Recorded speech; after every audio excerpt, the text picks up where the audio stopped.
Feliz sábado, hermanos. Estamos contentos de estar en la casa de nuestro Dios. Dice un Salmos: yo me alegré con los que decían, a la casa de Jehová iremos. Esa debe ser nuestra alegría, esas deben ser nuestras palabras todas las mañanas cuando nos despertamos los días sábados. Hoy voy a abordar un tema que en realidad nunca lo he presentado. Normalmente no me enfoco tanto en estos temas. No sé si se han percatado en el tiempo que he presentado algunos temas. Siempre me he enfocado en lo que ha sido profecía. Y en esta mañana voy a redactar un tema basado en el significado de la Pascua y qué tan importante es para nosotros volver a considerar esos símbolos que trazaban la Pascua, porque muchas veces, de hecho ayer hasta yo me impresioné porque comenzamos a leer la lectura del deseo de todas las gentes y ya veníamos mencionando respecto al asunto de la Pascua y cómo lo consideraban antes verdaderamente y prácticamente cómo lo consideramos nosotros ahora esos símbolos, o sea, qué tan relevantes, qué tan importantes son para nosotros esos símbolos, porque para Dios eso era bien importante, en el sentido de que hasta Él lo llamó mi sacrificio, porque todo tenía un significado. Y voy a invitarles a que vayamos al libro de Éxodo, donde fue nuestra lectura bíblica, y vamos a marcar puntos bien importantes en cuanto a la misericordia que Dios tiene, en cuanto a qué simbolizaba ese cordero, en cuanto a qué tenía que hacer el pueblo de Dios precedente, antes de la liberación de la esclavitud de la tierra de Egipto, y qué debe hacer el hombre ahora para ser libertados de la esclavitud del pecado. Porque muchas veces el hombre descuida esa área, o aunque ya lo conoce, aunque ya lo sabe, es un poquito difícil para el hombre ser prácticos en este sentido. Dice el versículo 27 del capítulo 12 del libro de Éxodo: vosotros responderéis, es el sacrificio de la Pascua de Jehová, el cual pasó de largo las casas de los hijos de Israel en Egipto, cuando hirió a los egipcios y libró nuestras casas. Entonces el pueblo se inclinó y adoró. O sea, era el sacrificio de la Pascua ¿de quién? De Jehová. Es importante notar eso, que Dios mismo considera. Hay otros versículos más, no los voy a mencionar, que hace mención de eso, de que ese sacrificio era el sacrificio de Dios, porque a quien representaba, a quien simbolizaba ese cordero que iba a ser sacrificado para el rescate de los primogénitos de los hijos de Israel. Y vamos a ver la misericordia de Dios en cuanto a la espera, en cuanto al momento que Dios espera que el hombre se convierta de sus malos caminos y se vuelva hacia Dios. Vamos a retroceder un capítulo atrás en el libro de Éxodo, capítulo 11. Y vamos a ver la última plaga que iba a ser anunciada por Moisés para la liberación del pueblo de Israel. Capítulo 11, versículo 4. Notemos lo que dice, versículo 4 y 5. Y dijo Moisés: así dice Jehová, a la medianoche yo saldré por medio de Egipto, y morirá todo primogénito en tierra de Egipto, desde el primogénito de Faraón, que se sienta en su trono, hasta el primogénito de la sierva que está tras el molino, y todo el primogénito de las bestias. Y habrá gran clamor por toda la tierra de Egipto, cual nunca hubo ni jamás habrá. ¿Cuál era la 10ª plaga? La muerte de todo primogénito. Pero sin embargo, Dios le había anticipado a Moisés tiempo atrás de que si el faraón no dejaba ir a su pueblo, Dios iba a traer este castigo. Es decir, fue la primera plaga y al final fue el primer anuncio y al final fue la 10ª plaga. Vamos a verlo eso en el libro de Éxodo nuevamente, capítulo 4. Cuando Moisés tomó partida para ir a Egipto, cuando Dios le encargó la misión y le dijo, vas a ir a la tierra de Egipto, vas a liberar a mi pueblo. Versículo 22 del libro de Éxodo capítulo 4. Y dirás a Faraón, así dice Jehová, Israel es mi hijo, mi primogénito. Ya te he dicho que dejes ir a mi hijo para que me sirva, mas no has querido dejarlo ir. Y aquí voy a matar a tu hijo, tú, primogénito. Allá vimos una de las partes en las cuales Dios le estaba diciendo a Moisés, vas a ir, vas a presentarte ante el faraón y le vas a decir que deje ir a mi pueblo, que deje ir a Israel, porque Israel es mi primogénito, es mi hijo. Pero si él no deja ir a mi pueblo, no deja partir a Israel, yo voy a venir y voy a matar a su hijo, su primogénito. ¿Cuánto tiempo creen que pasó desde que Dios le dijo esto a Moisés hasta la 10ª plaga? Miren cómo la misericordia de Dios se extiende para el hombre. Dios le da esa oportunidad al hombre de que se vuelva de sus malos caminos. Dice este libro, Patriarcas y Profetas, el capítulo 24, título La Pascua. Cuando se presentó por primera vez al rey de Egipto la demanda de la liberación de Israel, se le dio una advertencia acerca de las más terribles de todas las plagas. Aunque despreciados por los egipcios, los israelitas habían sido honrados por Dios al ser escogidos como depositarios de su ley. Las bendiciones y los privilegios especiales que se les dispensaron, se les había dado la preeminencia entre las naciones como la tenía el primogénito entre los hermanos. Ese era el privilegio de Israel, que Dios lo había escogido. Lo consideraba como su hijo. Sin embargo, el primer juicio acerca del cual se advirtió a Egipto había de ser el último en llegar. Ese fue el primero, o sea, en anunciarse, pero fue el último en llegar. Dios es paciente y muy misericordioso. Cuida tiernamente a todos los seres creados a su imagen.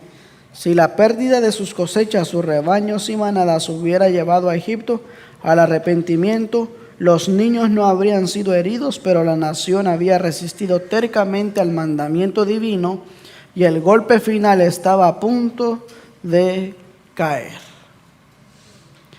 Todo este sufrimiento que sucedió en la tierra de Egipto pudo evitarse.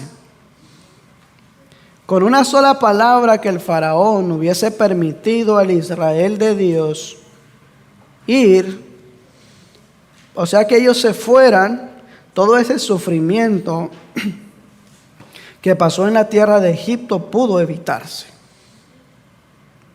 Y aquí Dios le estaba dando una oportunidad al faraón a que reconociera que Él es el único Dios verdadero, a que creyera en Dios. Porque cuando Moisés se le acercó y le dijo, Dios me ha enviado que dejes ir a su pueblo, ¿cuál fue la respuesta del faraón?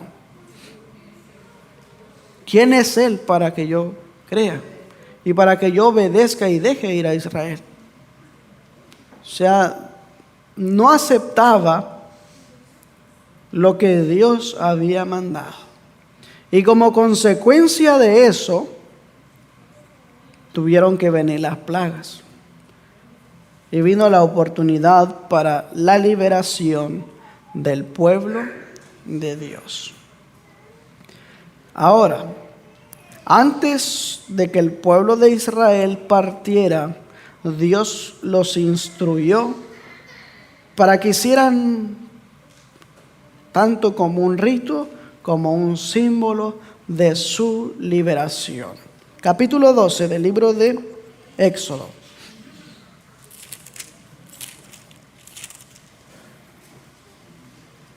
Y Jehová habló a Moisés y a Aarón en la tierra de Egipto, diciendo: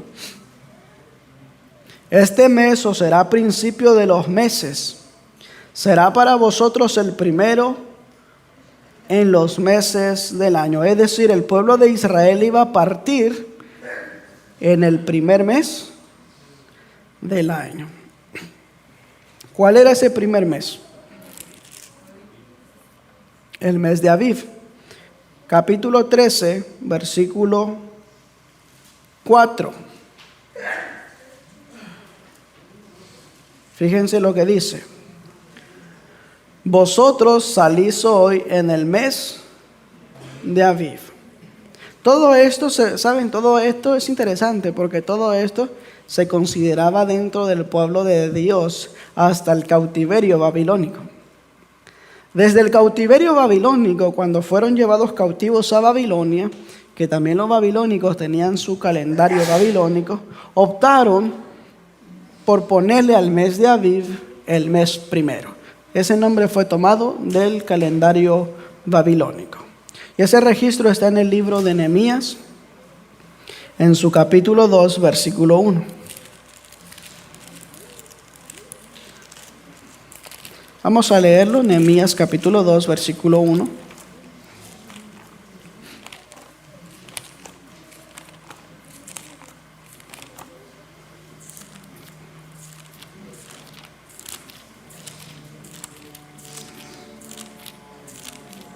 Noten cómo dice. Y sucedió en el mes de Nisán, en el año 20 del rey Artajerjes, que estando ya el vino delante de él, tomé el vino y lo di al rey, y como yo no había estado antes, triste en su presencia. Desde entonces, desde el cautiverio babilónico, entonces comenzó a mencionarse el mes de Aviv como el mes de Nisán. Incluso Aviv, que correspondía entre marzo y abril, tiempo de las cosechas, de las espigas. Y ahí fue cuando se tomó ese cambio. Pero seguimos con el versículo siguiente. Volvamos al libro de Éxodo, capítulo 12. Datos interesantes que que estoy retomando pequeñas partes para que comprendamos que la Pascua, tanto como era una conmemoración, también era un símbolo de la vida de Cristo. O sea, de lo que iba a suceder con Jesús. Versículo 3. Habla a toda la congregación de Israel diciendo: en el 10 de este mes, tómese cada uno un cordero por las familias de sus padres, un cordero por familia, y si la familia fuere tan pequeña que no baste para comer el cordero, entonces tomará a su vecino inmediato a su casa, y según el número de las personas, cada uno conforme a su comer, echaréis la cuenta sobre el cordero. En el día 10, en el día 10º de ese mes, se escogía el cordero pascual, el cordero que se iba a sacrificar, y se guardaba o se conservaba hasta el día 14 de ese mes que iban a comer el cordero. Versículo 5. Vuestro cordero será sin defecto, macho de 1 año lo tomaréis de las ovejas o de las cabras. Importante eso. Incluso la elección que se hacía para los corderos tenía que ser un cordero sin mancha y sin ningún defecto. Porque ¿a quién representaba el cordero? A Cristo. Vamos a ver qué dice la Biblia respecto a Jesús. Vamos a ir en el libro del Evangelio según Juan, capítulo 1, versículo 29.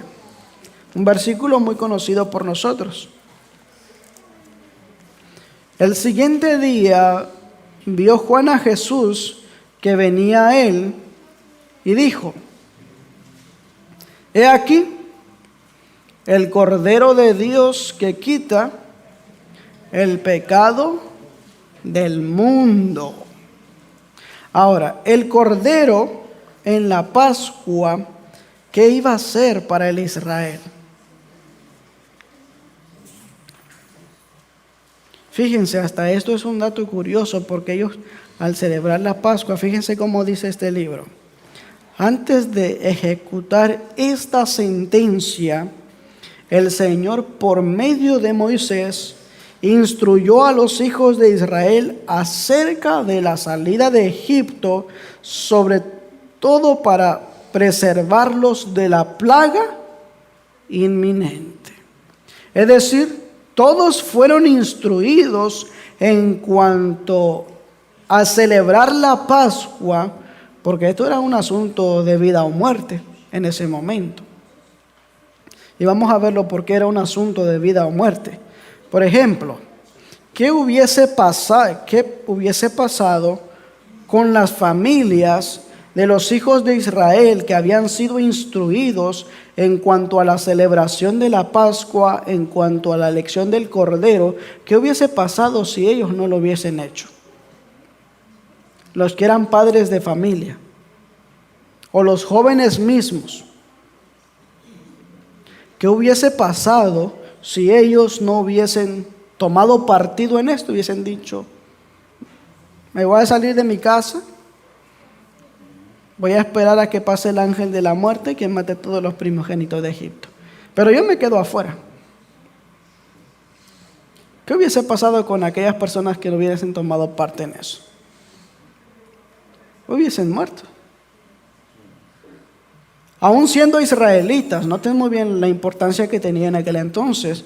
Aún siendo israelitas, si no hubiesen tomado parte en celebrar la Pascua, en haber cumplido las instrucciones que Moisés les había dado, hubiesen muerto.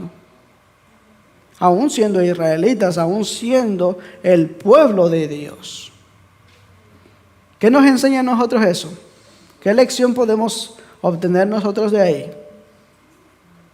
Aún siendo el pueblo de Dios, en obedecer las instrucciones que Dios nos da,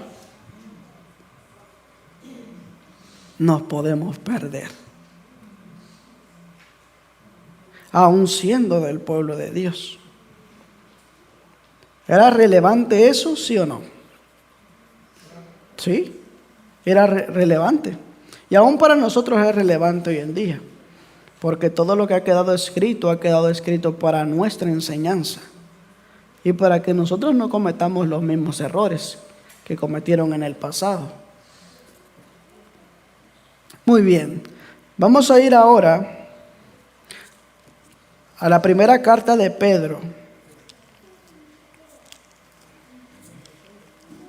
Primera carta de Pedro, en su capítulo 1,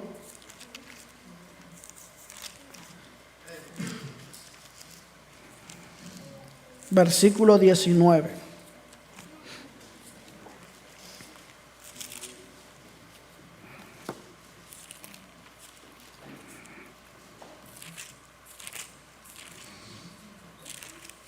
Vamos a leer el versículo 18 y luego el 19. Dice la Escritura: sabiendo que fuiste redimidos de vuestra vana manera de vivir, la cual recibisteis por costumbre de vuestros padres, no con cosas corruptibles, como oro o plata, sino con la preciosa sangre de Cristo, como de un cordero sin mancha y sin contaminación. ¿Cristo tenía algún defecto? ¿Alguna mancha? ¿Alguna contaminación? Es interesante la vida de Jesús. Por eso el consejo divino es que cuando más contemplemos a Jesús, más vamos a asemejarnos a Él. Hay una matutina que se llama El Cristo Triunfante, que comienza hablando sobre los primeros años de Jesús.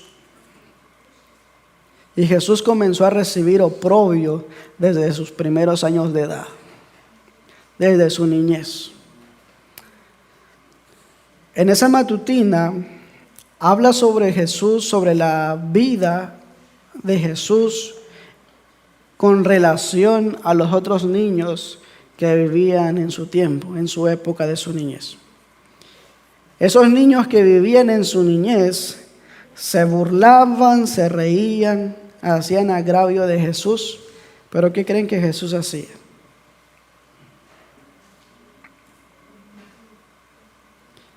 Jesús se apartaba, Jesús se alejaba.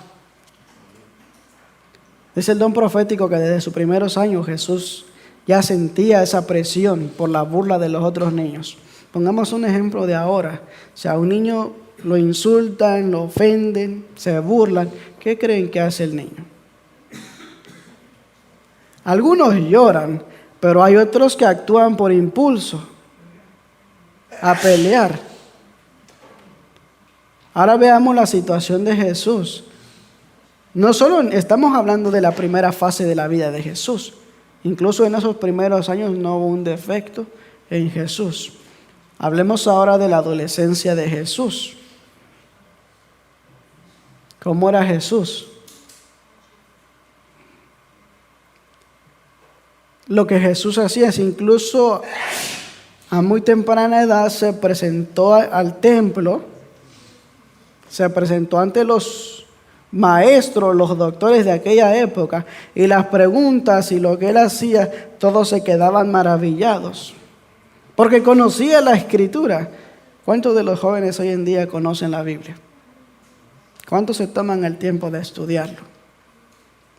¿Cuántos nos tomamos el tiempo de meditar en ello? Y Jesús en aquel entonces, Jesús incluso ya enseñaba a los que decían ser doctores de la ley.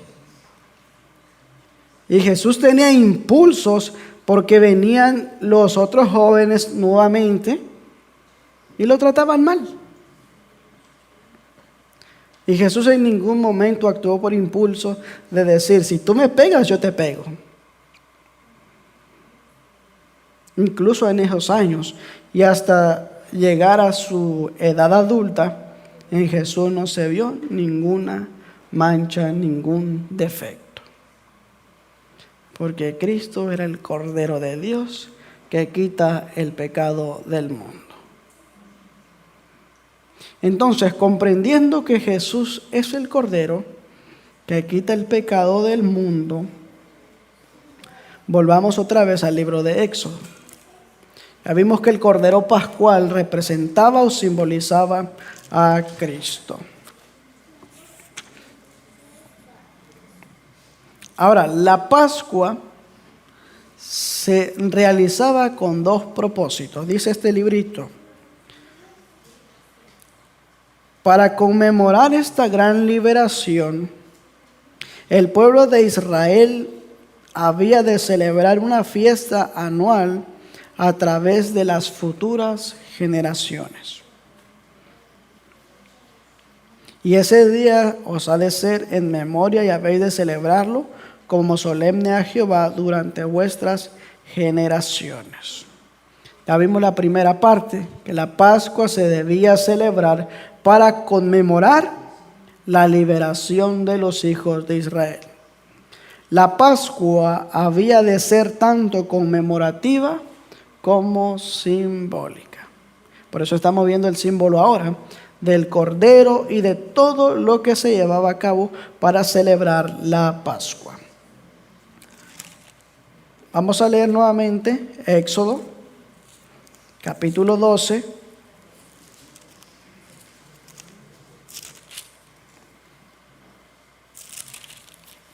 versículo 6.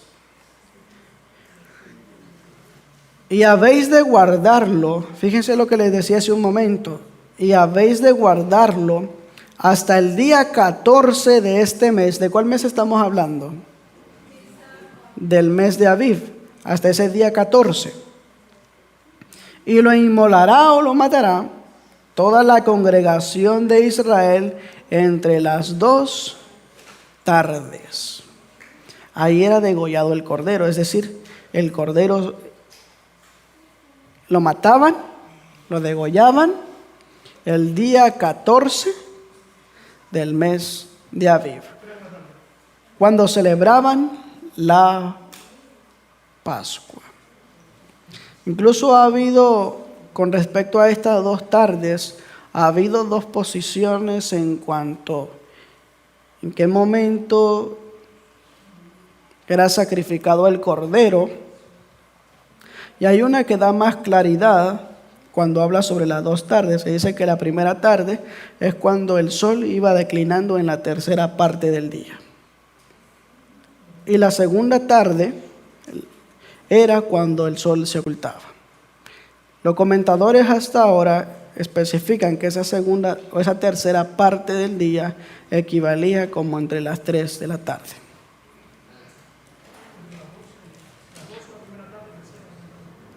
Entonces, y así es como, hay varios registros bíblicos, pero no me voy a meter en eso ahora. Y entonces así era como degollaban y mataban al cordero. Ahora vamos a ver en qué tiempo Jesús iba a ser crucificado. En qué momento del tiempo o en qué cumplimiento de esa fiesta Jesús iba a ser crucificado. Vamos a ir al Evangelio de Juan, capítulo 19. Jesús estando frente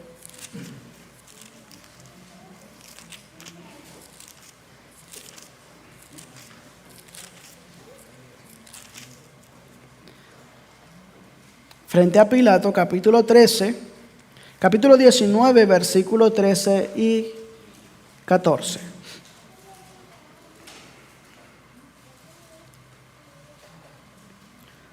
Dice la Escritura: entonces Pilato, oyendo este dicho, llevó fuera a Jesús y se sentó en el tribunal en el lugar que es llamado enlosado y en hebreo Gabata. Y era la preparación ¿de qué? De la Pascua. Y como a la hora sexta, entonces dijo a los judíos: he aquí vuestro rey. Entonces, ¿en qué fiesta iba a ser crucificado Jesús? En la fiesta de la Pascua. Se estaba aproximando su muerte. Y vemos que el pueblo de Israel degollaron al cordero en la fiesta de la Pascua. Cristo simbolizaba a ese cordero. Porque incluso tanto las fiestas, como ayer lo mencionábamos en el asunto del santuario, todo eso era el evangelio trazado en figuras. Y todo eso era un símbolo de las actividades de la vida de Jesús en esta tierra, donde el tipo se encontró con el antitipo. ¿Ok? Otra de las cosas que también, cuando el cordero era degollado, no se tenía que quebrar ningún hueso. Y eso mismo pasó con Jesús. A Jesús no le quebraron los huesos, porque Jesús es el Cordero de Dios que quita el pecado del mundo. Allí mismo, en el Evangelio de Juan, capítulo 19, versículo 31 en adelante. Vamos a corroborarlo con la Escritura. Entonces los judíos, por cuanto era el día de preparación, para que los cuerpos no quedasen en la cruz en el sábado, porque era el gran día aquel sábado, rogaron a Pilato que se le quebrasen las piernas y fuesen quitados. Vinieron los soldados y quebraron las piernas al primero y al otro que había sido crucificado con él. Pero cuando llegaron a Jesús, como lo vieron ya muerto, no le quebraron las piernas. Es decir, a Jesús no le quebraron los huesos. Pero uno de los soldados le abrió el costado con una lanza y al instante salió sangre y agua. Y el que lo vio da testimonio y su testimonio es verdadero. Él sabe que dice verdad para que vosotros también creáis. Porque estas cosas fueron hechas para que se cumpliese la escritura: hueso suyo no será quebrado. Ahí vimos que incluso en el cumplimiento del cordero, en el cumplimiento de lo que se hacía con el cordero pascual, no se le quebraba ningún hueso, y a Jesús no se le quebraron los huesos porque ya estaba muerto. Pero fíjense, hermano, aquí viene el problema de todo ser humano. El pueblo de Israel ya había sacrificado el cordero, habían comido la carne, pero al parecer, si vemos el registro bíblico, eso no era suficiente para garantizar la salvación de los primogénitos. No era suficiente. Y ahí radica el problema de todo profeso cristiano hoy en día. Porque había otro acto importante que tenían que realizar para que se preservase la vida de los primogénitos, el cual era tomar un hisopo, y esa sangre tenía que ponerse en los dinteles de la puerta. Fíjense, y aquí vamos a entrar en otro detalle. ¿Qué pasaba si el pueblo de Israel ya había comido el cordero, pero no ponía la sangre en el dintel de la puerta? ¿Iban a ser salvados? No, porque la actividad había sido incompleta. Pero otro dato importante también es que específicamente en la celebración de la Pascua de aquella época, de aquel entonces, todos, pero todos tenían que estar en sus hogares. Ninguno tenía que estar fuera. Todos tenían que estar participando de esa fiesta. ¿Por qué digo esto, mis hermanos? Vamos a ver el libro de Levítico, capítulo 17.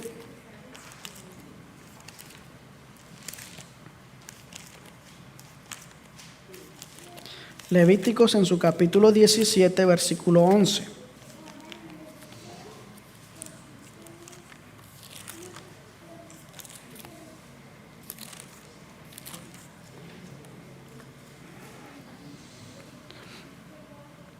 Fíjense lo que dice la Escritura.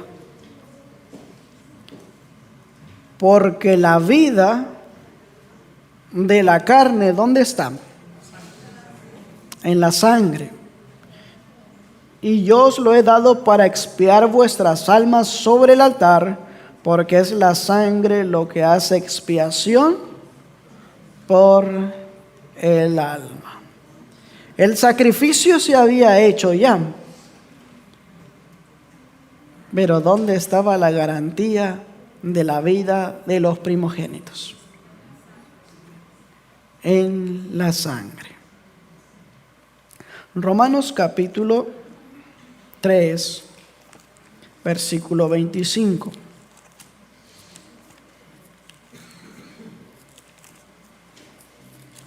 Fíjense lo que dice, hablando sobre Jesús,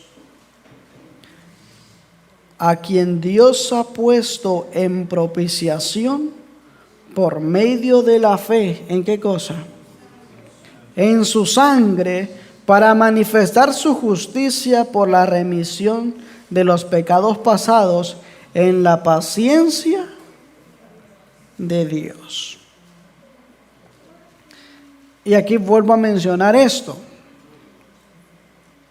Al degollar al cordero, se tomaba una medida para salvar a los primogénitos, pero la muerte no bastaba para garantizar la salvación.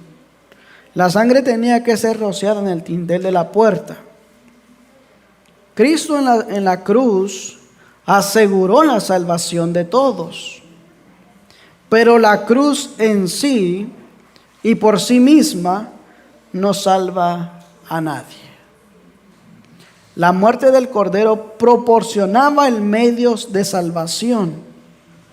La aplicación de la sangre hacía eficaz el medio provisto. Pero saben, la mayoría del mundo cristiano hoy, aquí había una parte que le tocaba al ser humano, al hombre. Dios hacía provisión del Cordero, tenían al Cordero, quien iba a ser sacrificado, pero en ellos correspondía poner la sangre en la puerta. Todavía vamos a llegar a ese puntito. En ellos correspondía poner la sangre en la puerta. ¿Qué quiero decir con eso? Dios nos ha dado a nosotros el medio provisto para la salvación. Ahora, ¿qué hacemos nosotros con ese medio provisto? Ya el Cordero fue sacrificado. Nos hemos cubierto con la sangre de Cristo, que nos limpia de todo pecado. Nos hemos purificado. Otro de los pasos también que se tenía que hacer, volvamos al libro de Éxodo.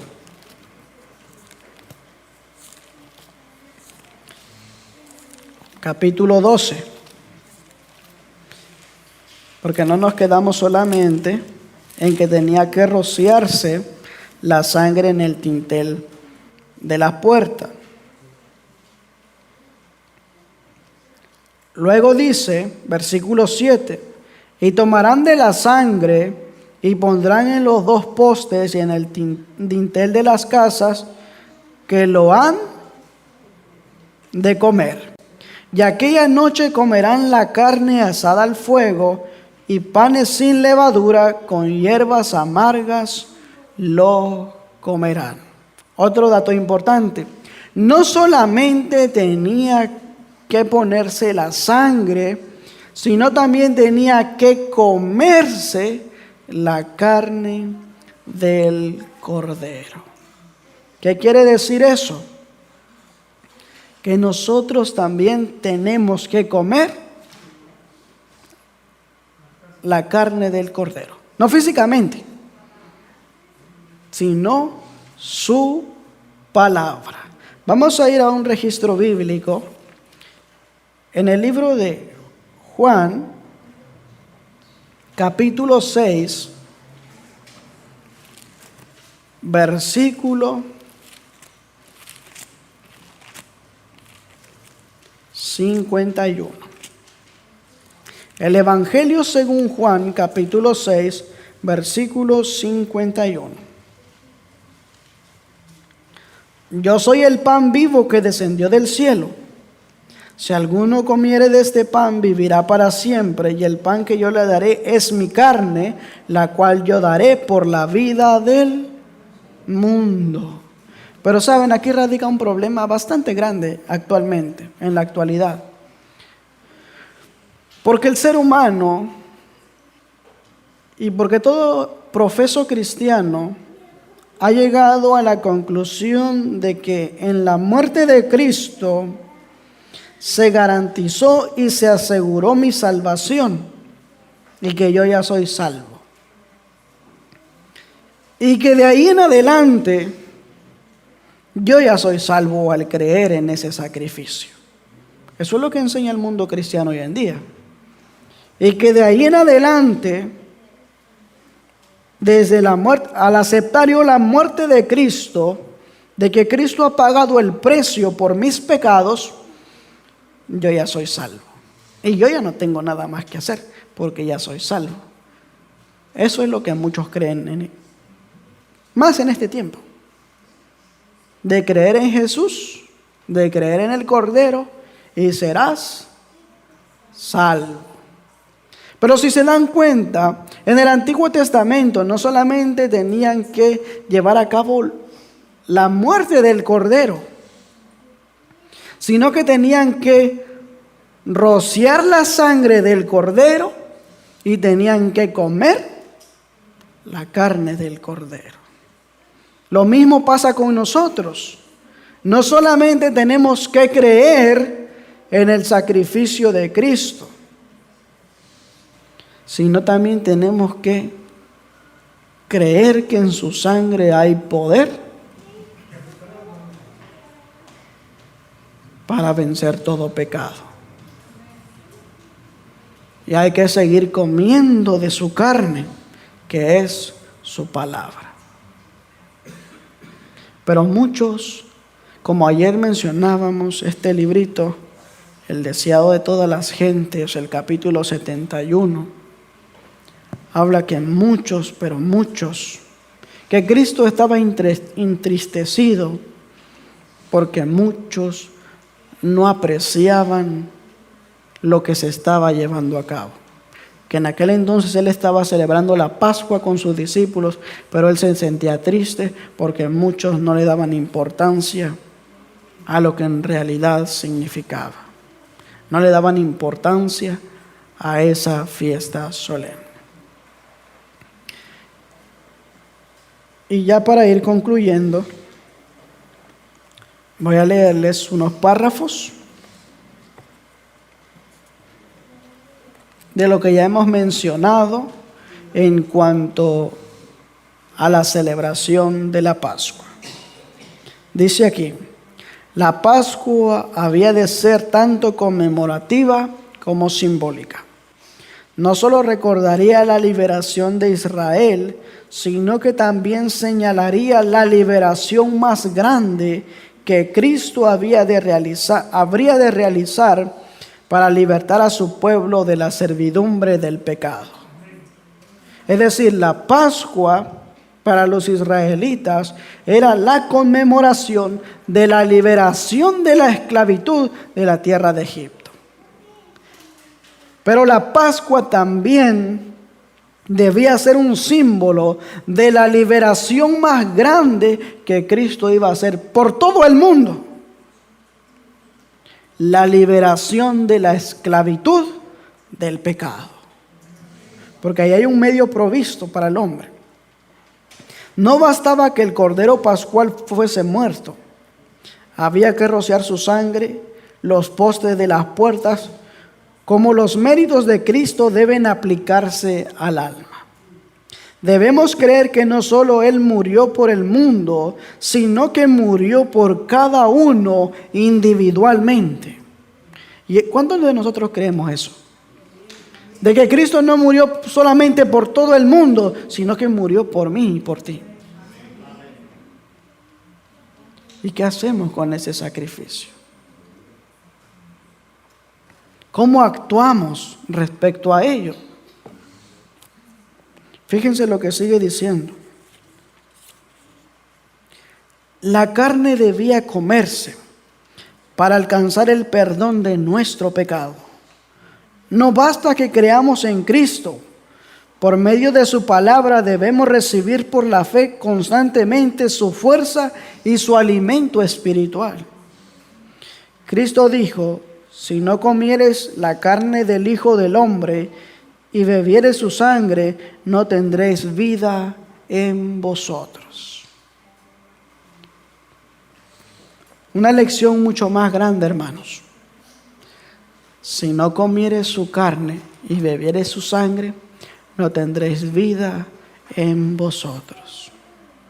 ¿Qué pasa cuando no estudiamos la palabra de Dios? ¿Qué pasa cuando no meditamos en la palabra de Dios? Como el cuerpo sin alimento se muere, la vida espiritual sin la palabra de Dios se muere. Ninguno está exento.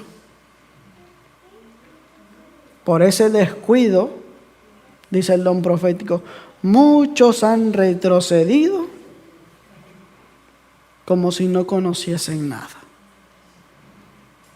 Pero triste, porque Jesús dijo: antes de que yo viniese no había culpa en vosotros, mas ahora yo he venido y no hay excusa de su pecado. Así que todos somos conocedores de eso. Dice acá: el cordero había de comerse con hierbas amargas, como un recordatorio de la amarga servidumbre sufrida en Egipto. Asimismo, cuando nos alimentamos de Cristo, debemos hacerlo con corazón contrito por causa de nuestros pecados. Porque Cristo no merecía la muerte. Imagínense, siendo el legislador de todo el universo, sin tener necesidad de pasar frío, de pasar hambre, de pasar penurias, vio a seres humanos insignificantes, ver ahí condenados por el pecado. Dijo: no, yo voy a rescatarlos. Su amor fue tan grande que dijo: yo voy a dar mi vida por ellos. Voy a sacrificarme por ellos. La muerte que ellos tienen que pagar, yo la voy a pagar.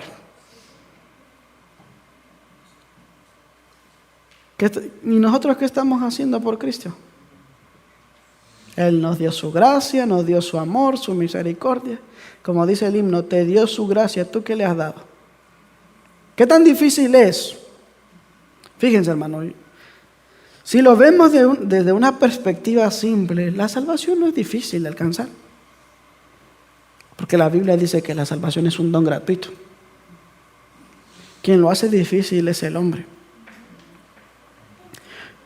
Y por la ideología, la filosofía que se ha entrado dentro de nuestras iglesias, que hacen al hombre incapaz de comprender el evangelio, que en figuras y en símbolos fue presentado claramente.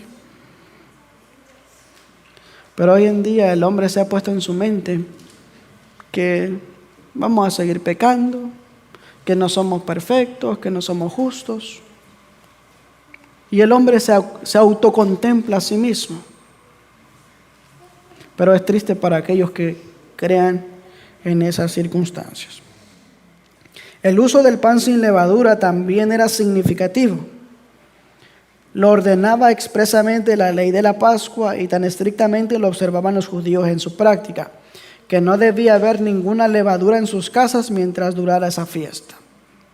Asimismo, deben apartar de sí la levadura del pecado todos los que reciben la vida y el alimento de Cristo. ¿Cómo debía estar las casas? Sin levadura. ¿Cómo debe estar nuestros hogares? Sin la levadura del pecado. ¿Verdaderamente mantenemos nuestros hogares así? ¿O somos contemplativos con nosotros mismos? Me doy este permisito, pero después me redimo, me regreso, me retrocedo. Rompemos esa. Muchas veces el ser humano tiende a eso. que rompe esa barrera, esa línea tan corta por agradarse a sí mismo y a veces por agradar a otros. Sigue diciendo, antes de obtener la libertad, los siervos debían demostrar fe en la gran liberación que estaba a punto de realizarse. Mediante la obediencia, el pueblo debía evidenciar su fe. Asimismo, todo aquel que espera ser salvo por los méritos de la sangre de Cristo debe comprender que él mismo tiene algo que hacer para asegurar su salvación. Es decir, Dios pone su parte, pero el hombre también tiene que poner su parte. Y saben, una de las excusas más grandes que yo he escuchado hasta ahora es que porque el hombre tiene una naturaleza pecaminosa, una naturaleza constante que lo impulsa hacia el mal, dice, es que es mi naturaleza. No sé si ustedes han escuchado esa frase. No, es que es mi naturaleza, soy así nací. Incluso muchos se atreven a decir, así nací, así voy a morir.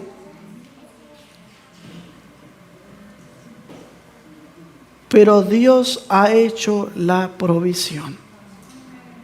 Todo aquel que acepta ese sacrificio de Cristo, no importa cómo sea tu naturaleza, porque en Cristo hay poder y en Cristo hay victoria.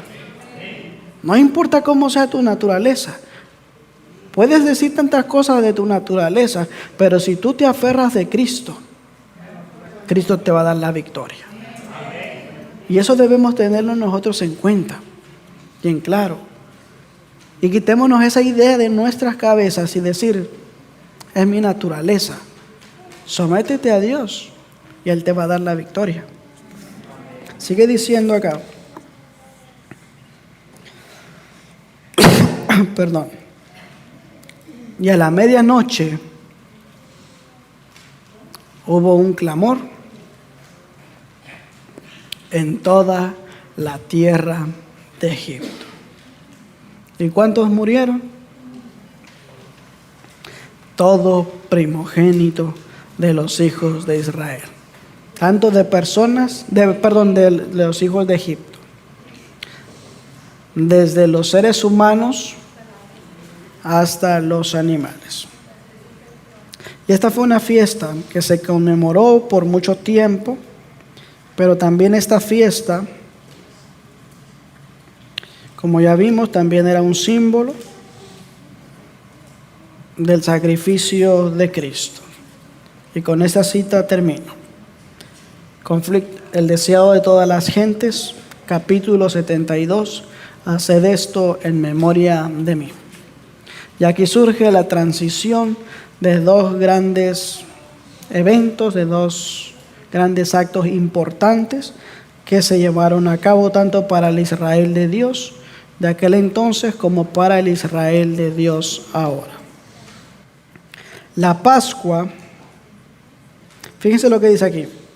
Cristo se hallaba en el punto de transición entre dos sistemas y sus dos grandes fiestas respectivas. Él, el Cordero Inmaculado de Dios, estaba por presentarse como ofrenda por el pecado. Y así acabaría con el sistema de figuras y ceremonias que durante 4000 años había anunciado su muerte. Mientras comía la Pascua con sus discípulos, instituyó en su lugar el rito que había de conmemorar su gran sacrificio. La fiesta nacional de los judíos iba a desaparecer para siempre. Fíjense, y en su lugar iba a quedar ¿cuál rito? La Santa Cena.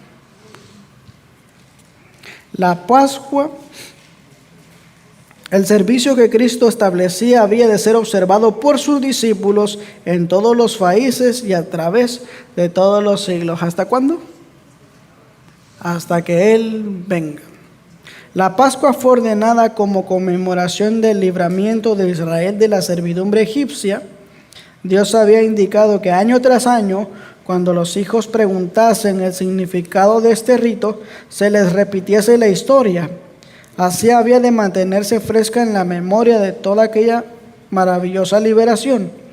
El rito de la Cena del Señor fue para conmemorar la gran liberación obrada como resultado de la muerte de Cristo.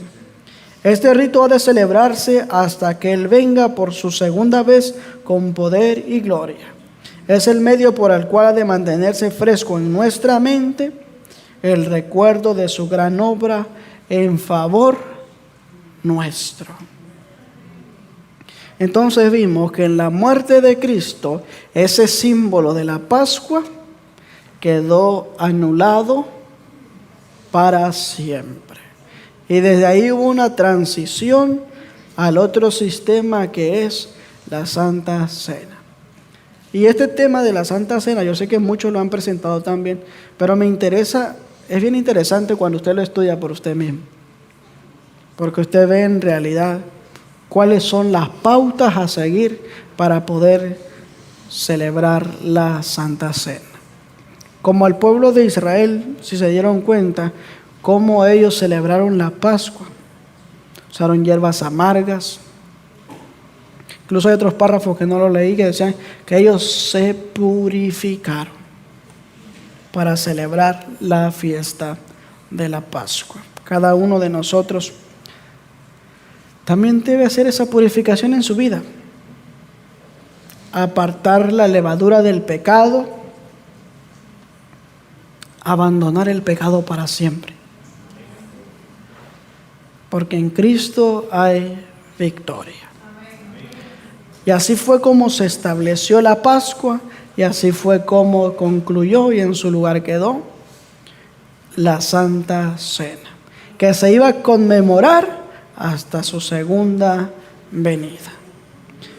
¿Cuál es el objetivo de este tema?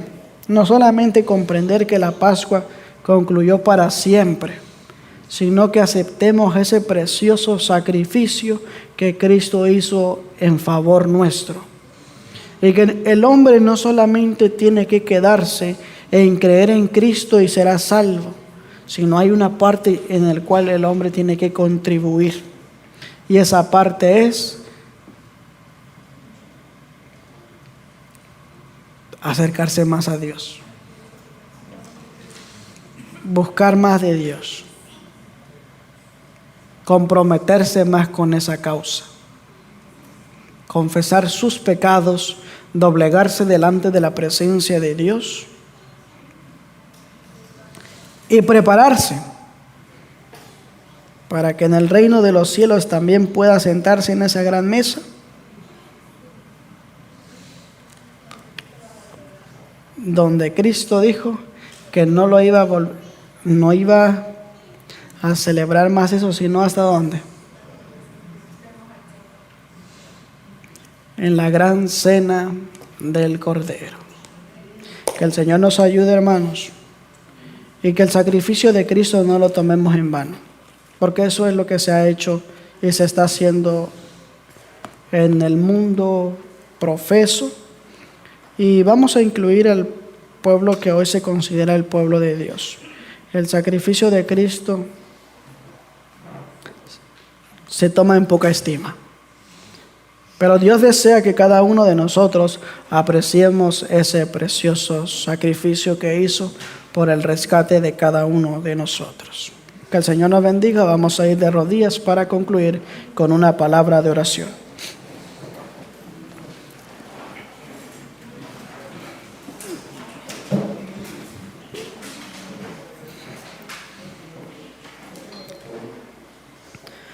Padre nuestro que moras en los cielos, santo y glorificado sea tu nombre.